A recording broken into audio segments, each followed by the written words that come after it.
আন্দাজ ধারণা করবেন না, ভালো ধারণা রাখবেন। কোন চোর যদি রাতের বেলা আপনি তাহাজ্জুদে উঠেছেন, ওই যে একটা কথা আছে না যে এক ঘাটে তাহাজ্জুদ গুজারি তিনি করতেছেন, আর এক কিনারের চোর এসে চুরি করে হাত পা ধুচ্ছে, ওই জায়গায় যদি আপনি এই ধারণা করেন যে তিনিও আমার মতো একজন তাহাজ্জুদ গুজার, ওই মানুষটার প্রতি ভালো ধারণা পোষণ করার কারণে আল্লাহ পাক আপনার এই ধারণাকে ইবাদতের অন্তর্ভুক্ত করে দিবে। এই পাশ থেকে তাহাজ্জুদ গুজারকে তাহাজ্জুদ গুজার মনে করবে, আর চোর যদি ওই পাশ থেকে মনে করে যে ওই তাহাজ্জুদ গুজার ওই লোকটাকে যদি মনে করে যে সেও আমার মতো চোর, আন্দাজ ধারণা করে, তাহলে তারই ধারণা করার কারণে চুরির গুণা তো হলো, ধারণার কারণে ধারণা গুণাও হলো। সেজন্য ওই ভাইয়ের প্রশ্ন, এই জন্য পেয়ার যদি আন্দাজ ধারণা অনুমানকৃত ধারণা থেকে বিরত থাকতে। হযরত উমর একবার ধরা খেয়ে গিয়েছিলেন আন্দাজ ধারণা করতে গিয়ে, রাতের বেলা বের হয়েছে, এক কুটিরের মধ্যে একটা মেয়ে তিনি রোমান্টিক গান করতেছেন যে আমার প্রাণের বধুয়া কোথায় গেল, তাদের পাইল না, আর আমার এই যৌবন আমি মেটাতেও পারি না, এইরকম কবিতা করছিলেন এক নারী হযরত উমর, তিনি রাগান্বিত হয়ে গেলেন।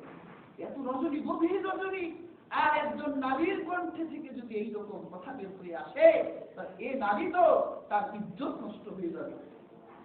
হযরত উমর এই নারীকে খারাপ মনে করে এই নারীর ঘরে পেছনের দিয়ে ঘরে, তার ঘর ছিল খুব নরমাল, তিনি ঘর ভেঙে ওই রমণীর ঘরের মধ্যে ঢুকে পড়লেন। হযরত উমর ওই রমণীর সাথে সাথে প্রদীপ নিভিয়ে ফেললেন।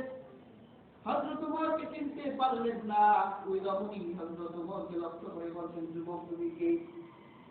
হযরত উমর বলছে, আমার পরিচয় করে দিব, আগে বলো তুমি এইরকম অন্যায় কাজ কি করে করতে পারলে?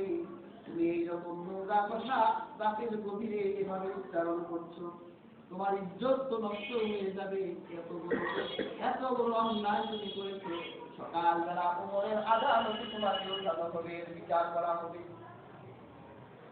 হযরত উমর মনে করেছিলেন এই নারীটি খারাপ নারী, রাতের বেলা এইরকম গান গেয়ে গিয়ে তিনি হয়তোবা তার খরিদ্দারকে তিনি তৈরি করে ডেকে আনেন। হযরত উমর এটাই হয়তো মনে করেছিলেন, কিন্তু সে নারী বলল যে হে যুবক, তোমার মুখ সামলাও, আমি তো একটা অন্যায় করেছি, তবে তুমি আমার কাছে 3টি কোরআনের আয়াতকে তুমি মিথ্যাঙ্গি দেখিয়েছিলে। কোরআনের হাতে হযরত উমর থমকে গেছে, এই নারী কোরআন জানে, আমার অন্যায়গুলো কি? বলল তোমার প্রথম অন্যায় হলো আল্লাহ পাক কোরআনে বলেছেন, ইয়া আইয়ুহাল্লাযীনা আমানু লা তাদখুলু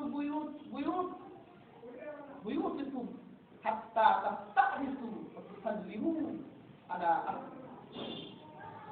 যে হে ইমানদারগণ, তোমরা যখন কারো ঘরে ঢুকবে তখন তার কাছ থেকে অনুমতি নিবে এবং তাদেরকে সালাম দিবে। সুবহানাল্লাহ। তুমি আমার ঘরে ঢুকলা, আমার সালামও দিলা না, আমার ঘরে তুমি ঢুকে বলেছো, তাহলে তুমি আল্লাহ কোরআন তো মানলা না। দ্বিতীয় হলো আল্লাহ পাক কোরআনে বলেছেন, ঘরের দরজার সামনে দিয়ে প্রবেশ করার জন্য তুমি চোরের মতো পিছন দিয়ে আমার ঘর দিয়ে ঢুকেছো। আর 3 নম্বর হলো আল্লাহ পাক কোরআনে বলেছেন, আজকের আলোচিত আয়াত, ইয়া আইয়ুহাল্লাযীনা আমানু ইজতানিবু কাসীরাম মিনাজ-যান। এই ইমানদারেরা মানুষের ব্যাপারে আন্দাজ অনুমান ধারণা করবা না, কারণ তোমার এই ধারণা থেকে পাপ হয়ে যেতে পারে। তুমি তো আমাকে খারাপ মেয়ে মনে করেছিলে, তুমি এই 3টা অন্যায় করেছো।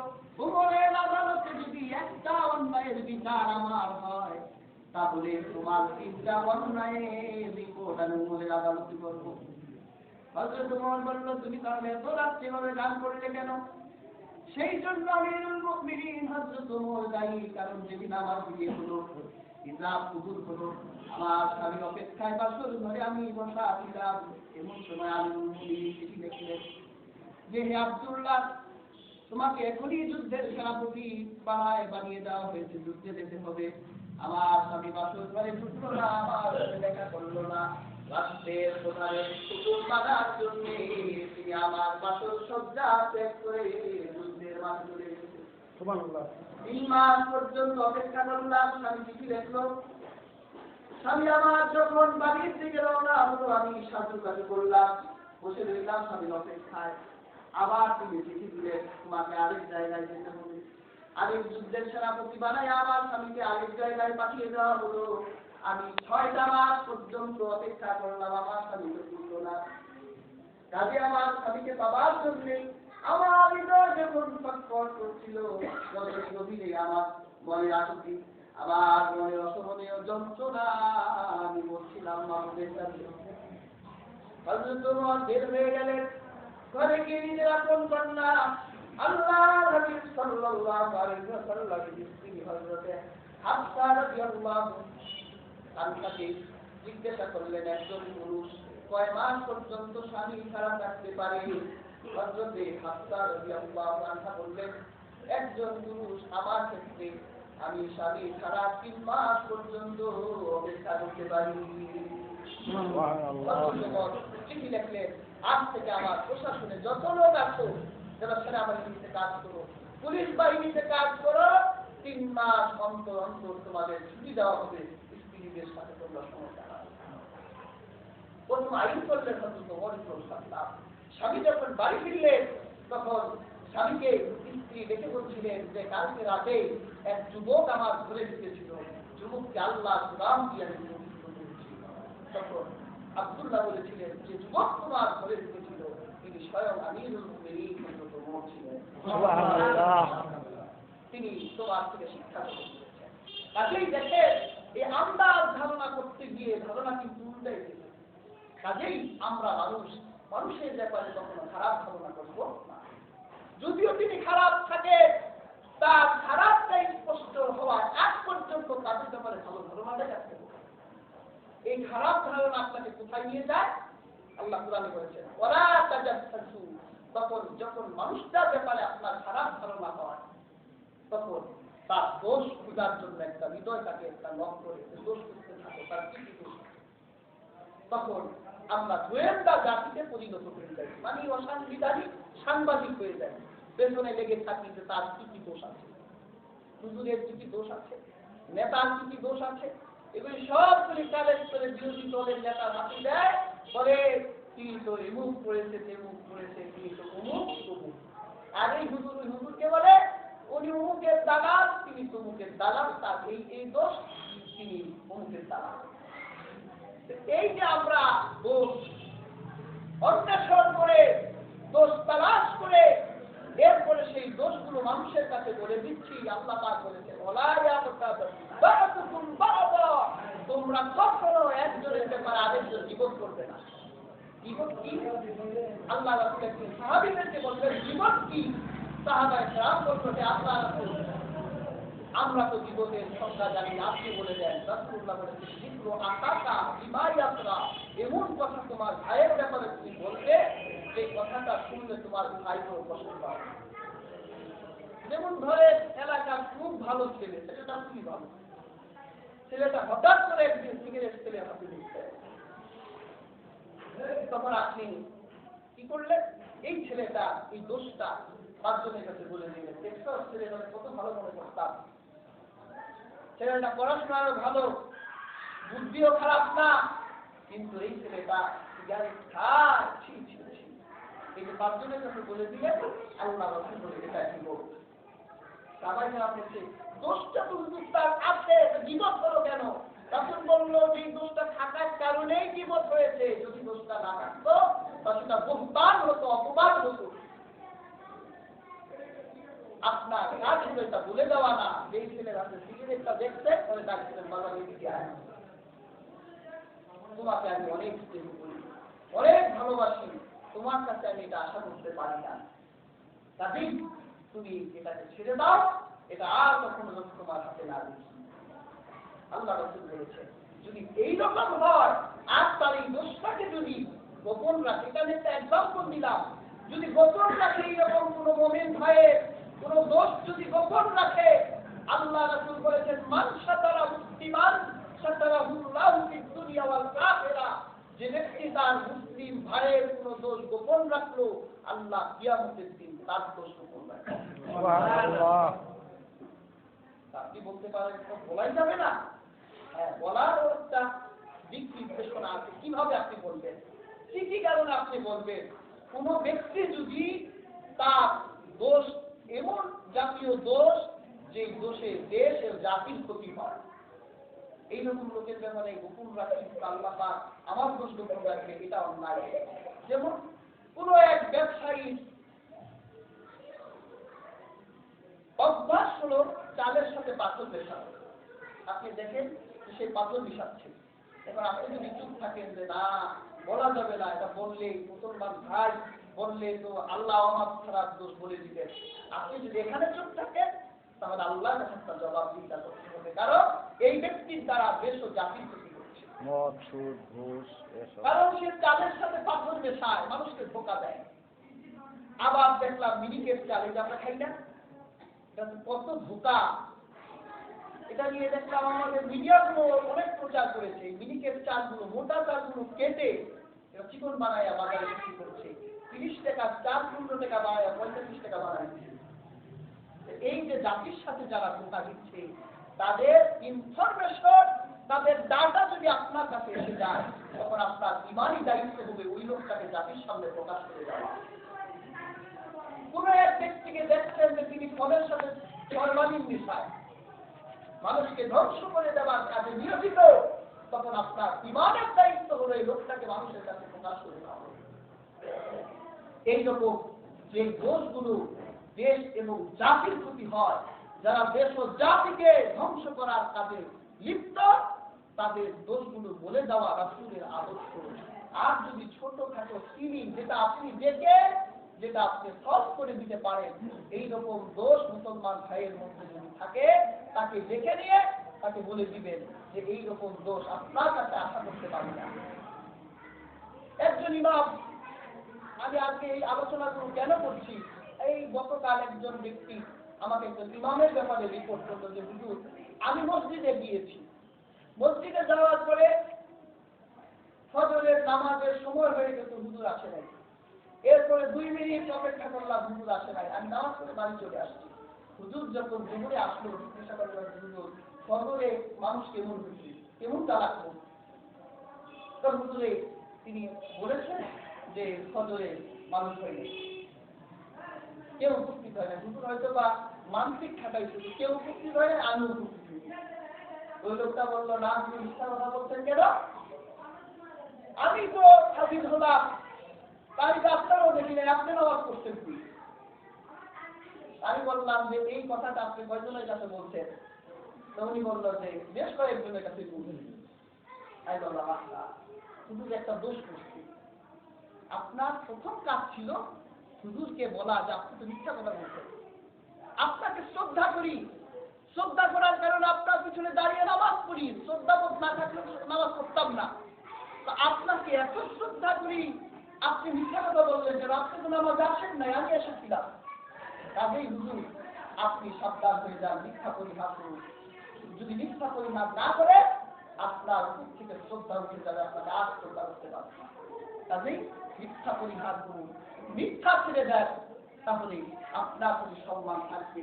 আপনি হুজুরকে ওয়ার্নিং করে দেন, এরপরে যদি হুজুরের মধ্যে আবার ওই দোষ এসে যায়, তখন এই ইমাম মুসলিমদের দায়িত্ব হলো ইমামকে বের করে দেওয়া। আপনার প্রতি ইমামের দরকার, আপনাকে ওয়ার্নিং করা হচ্ছে, এরপরেও আপনি ওয়ার্নিং মানছেন না, আপনি আপনার প্রতি করছেন। এইভাবে আগে তো ওয়ার্নিং করা, আগে যদি আপনি পাবলিশ করে দেন, তা রাসূলুল্লাহ বলেছেন সে যেন তার খায়ে মরা ভাইয়ের গোশত। এটা খুব চরম মারাত্মক অন্যায়। আল্লাহ রাসূল বলেছেন যেই মানুষগুলো মানুষের ব্যাপারে খারাপ ধারণা করে, মানুষের দোষ খুঁজে বেড়ায়, আর সেই দোষ মানুষের কাছে প্রকাশ করে দেয়, আল্লাহ রাসূল বলেন আমি যখন মেরাজের রজনীতে আল্লাহর দিদারে গেলাম, আমাকে জাহান্নাম দেখানো হলো। আমি জাহান্নামে দেখলাম আযহারুন মিন নুহাস, এক শ্রেণীর মানুষ, তাদের নখগুলো তামাক তৈরি, আর সেই নখগুলো এত ধারালো, ইয়াকবিসুনা উজুহাকুম ওয়া সুদুরাহুম, সে মানুষগুলো সেই লোহার নখ দিয়ে নিজের চেহারা এবং মুখ আঁচড়াচ্ছে, ছিন্ন বিচ্ছিন্ন করে দিচ্ছে। আমি জিবরাইলকে প্রশ্ন করলাম, জিবরাইল মান হাউলা, এই ব্যক্তিগুলি কারা? হযরত জিবরাইল বলেছেন এরা হলো সেই সকল লোক যারা সামনে পেছনে মানুষের পরনিন্দা করছে, মানুষের দোষ খুঁজে বেড়াতো, আর সে দোষ মানুষের কাছে বলে দিয়ে তার ভাইকে মানুষের কাছে অপমানিত করার চেষ্টা করত। হে আল্লাহ রাসূল, এরা হলো সেই সকল লোক।